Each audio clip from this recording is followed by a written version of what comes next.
Hey there everyone, good to see you again. Sorry that I had a week off there. It was midterms here at OU and I just didn't really have time to make a video, so I'm going to try and make two this week. I don't know how well it's going to work, but we'll see how we go. So, I tweeted out again asking for topics for videos because I was kind of running dry on ideas. And I remembered a project that I've been wanting to do for a while now, and I kind of needed to do some background research to do it. So I figured the best way to do that background research was to make it into a vlog. So here we go.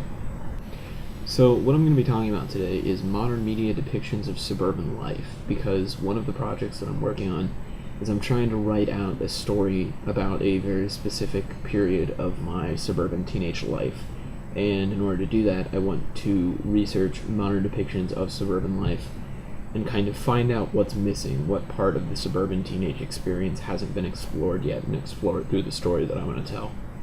A lot of people are probably going to say, well, suburbia is so overused in modern media, and I would agree, in some ways it is, but in a lot of ways it isn't. Because there are a lot of stories that take place in suburbia, but there aren't a whole lot of things that are critical of it. Now, in the past, we had things like the early seasons of The Simpsons, movies like The Stepford Wives, and songs like Suburbia by Rush, which were all really critical of the suburban experience and really kind of eye-opening. And that kind of went away for a while, and we had this kind of idealistic thing, up until about 2004, when two of the most important, in my mind, depictions of suburbia happened. The first was Desperate Housewives, which debuted in 2004 and will end this spring. Desperate Housewives, basically, in case you aren't familiar, which I don't see how you couldn't be, it's essentially a series about housewives in suburbia who hold a bunch of dark secrets, and it's basically about the different secrets and dirty laundry of people who live in the suburbs. Now, American Idiot is something that I identify more with. American Idiot is a rock opera, and it's specifically a punk rock opera about suburban youth culture and what it's like to grow up in the suburbs. And it deals with things like boredom and driving around, going to gas stations and loitering in shopping malls. It explores the idea of broken homes a lot, specifically teenagers who see that they have broken homes and don't want to start a family because they don't want to become another broken home. And really kind of dark themes like that, as well as being hypercritical of the war in Iraq and all the stuff that everybody knows it for. I'm going to give an honorable mention in the early 2000s category for the Ben Folds song Rockin The Suburbs, which came out in 2001, which if you haven't heard it, I strongly suggest you look up. I'll put a link down in the description of this video. But it's essentially just about how suburban teenagers are extremely mediocre, but they want to be something else and then they never end up becoming that, which is a theme that Ben explores a lot in his music, but especially in that song. Some more recent depictions of suburbia that I personally am really working off of in my project include This Is England, The Suburbs, and Suburbia, I've Given You All and Now I'm Nothing. We're going to evaluate those one at a time now, shall we? So first up we have This Is England, which began in 2007 and will run until next year. This Is England started out as a movie which was released in Britain and was mildly successful in art film houses here in the US. Now, This Is England takes place in 1983.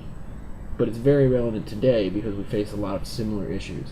It basically tells the story of a young man whose father dies in the Falklands, which, if you're not familiar, is essentially a revolution in a British colony that the British didn't really want to be involved in as a people, but their leadership put them in anyway.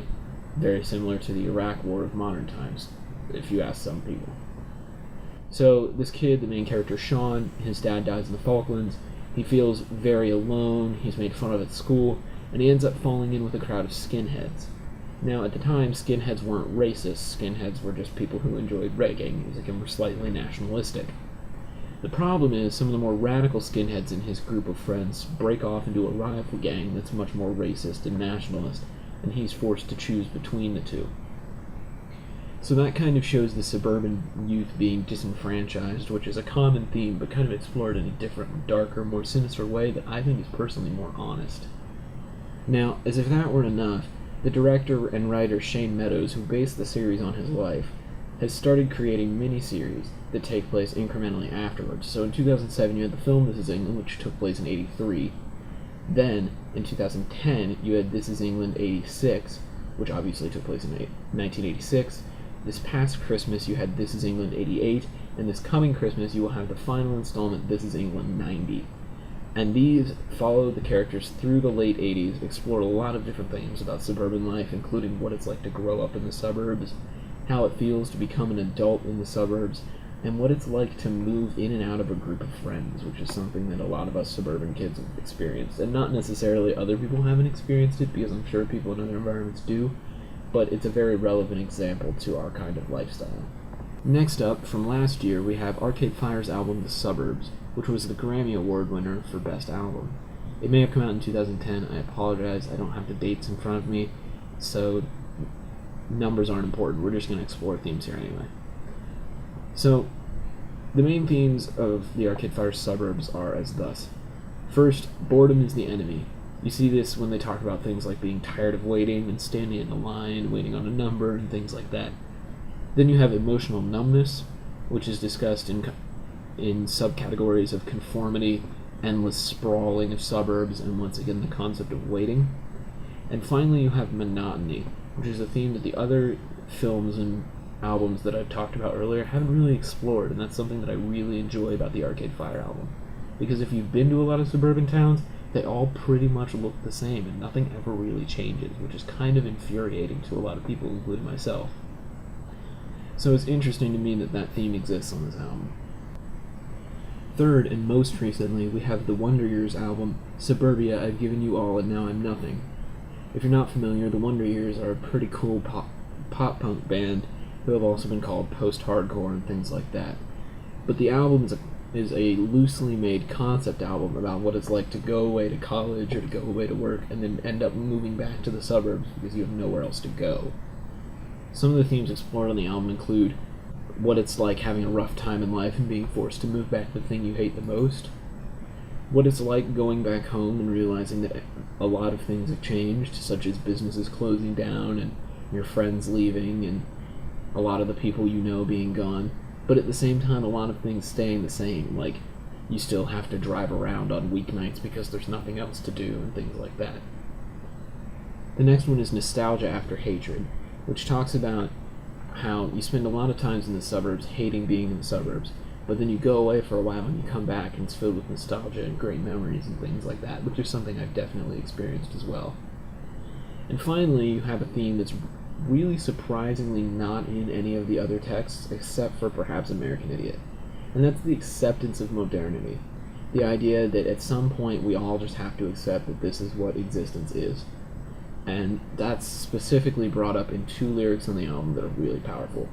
The first being, it's not about forcing happiness, it's about not letting sadness win. Which is a really great quote, but it's a really strange thing for someone to say, specifically guys that are in their mid-20s. And then the second is, we're tired of running away, we'll stay.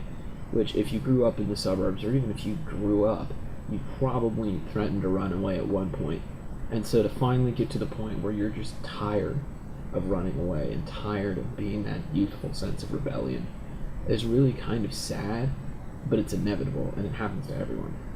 The overall effect of these texts is that they give suburban kids a cause to rally behind. They exhibit that lack of purpose and cause and kind of give us some guidance in the misdirection that is growing up in such a sprawling environment where there aren't really any answers. And I think that's really important. I know a lot of these albums and a lot of these movies really kept me going when I was a kid, and they really kind of showed me that even though I wanted to get out so bad, ultimately there are a lot of things that I loved about where I was.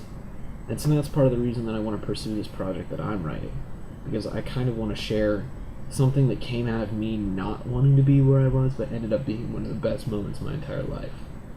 The other thing we see arise out of this as kind of an ironic side note is this whole notion of a hot topic sense of rebellion, where kids rebel as much as they can while still obeying the dress code. They listen to these albums with these curse words and they watch these gritty, nasty movies, but at the same time they're not really doing anything too awful for the most part.